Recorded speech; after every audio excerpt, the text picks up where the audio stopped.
এবার আমাদের মধ্যমগ্রামেও কিন্তু খুলে গেল বং পিৎজার নতুন আউটলেট। আর এখানকার মেন আকর্ষণই হচ্ছে কিন্তু তোমাদেরকে খাবার সার্ভ করা হবে এরকম ট্রেনে চেপে। বুঝতেই পারছো কতটা একটা ইন্টারেস্টিং জিনিস, বেশ মজা পাচ্ছে কিন্তু ছোট থেকে বড় প্রত্যেকে। আর ভিতরের ডেকোরেশনটা করেছে কিন্তু দুর্দান্ত, একদম বেঙ্গলি থিমের উপর কিন্তু ওদের ডেকোরেশনটা করা হয়েছে। আমার তো ভীষণ ভালো লাগলো। তো তোমরা যদি যাও তো অবশ্যই কমেন্টসে জানিও তোমাদের কেমন লাগলো ওদের ডেকোরেশনটা। আর দেখতেই পাচ্ছ লোকেরও কিন্তু প্রচুর ভিড় হচ্ছে, প্রতিদিনই প্রায় হাউসফুল যাচ্ছে। তো আমরাও কিন্তু গিয়ে বেশ কিছুক্ষণ বসেছিলাম, ওদের মেনু কার্ডই আমরা পাচ্ছিলাম না। তারপর ফাইনালি ছেলেগুলোকে বলার পর মেনু কার্ডটা দিয়ে গেল। আর ভ্যারাইটি আইটেম কিন্তু এখানে ছিল। আর আমরাও অর্ডার করেছিল অনেকগুলো খাবার। কি কি অর্ডার করলো তোমরা কিন্তু অবশ্যই লাস্ট অবধি দেখো। আর ফাইনালি তোরা অর্ডার নিয়েই গেল। আর আমার মেয়েকে দেখো, তাকে তো বসিয়ে রাখার কোনো উপায় নেই, সে তো খালি এদিক ওদিক ছুটেই বেড়াচ্ছে। আর আমিও বসে আছি, কি করব, কিছু তো করার উপায়ও নেই, ওকেও দেখছি কোন দিকে যাচ্ছে। তো ফাইনালি একটুখানি বসিয়ে রাখা গেছে। আর পাশের টেবিল থেকেও দেখতে পাচ্ছে বাচ্চাগুলো ওকে ডাকছে, ওর সাথে গল্প করছে, খেলছে, কিন্তু ওর তো চোখ ঘুরছে, ও কোন দিকে পালাবে কোন দিকে ছুটবে। আর পুতুলটা সে কোনোভাবেই হাত থেকে রাখবে না। ব্যাস আবার সে ছোটা কিন্তু শুরু করে দিয়েছে। তো যাই হোক, অনেকক্ষণ পর ফাইনালি আমাদের ট্রেন কিন্তু এসেই গেছে।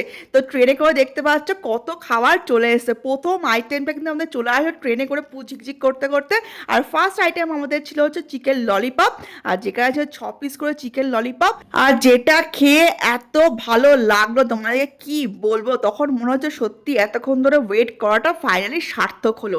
সত্যি ললিপপটা খেতে ছিল ফাটাফাটি। এরপর চলে আসলো আমাদের নেক্সট আইটেম, সেটা ছিল ড্রাই চিলি চিকেন।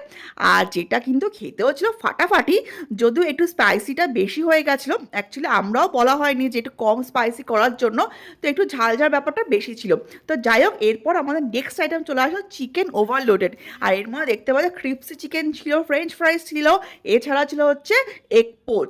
ওটাও তো খাওয়া হলো। এরপর নেক্সট আইটেম আমাদের ট্রেনে করে চলে আসলো চিকেন মোমো, আর যেটা কিন্তু খেতে ছিল ফাটাফাটি। এরপর চলে আসলো আমাদের নেক্সট আইটেম, সেটা শিলো কাবাব। এটা তো তোমরা অনেকেই জানো, কিন্তু এখানকার শিলো কাবাবটা কিন্তু খেতে বেশ ভালোই লাগলো। এই কাবাবটা যেটা দিয়েছিল, রেশমি কাবাবটা এতটা সফট আর জুসি, তোমাদেরকে কি বলবো।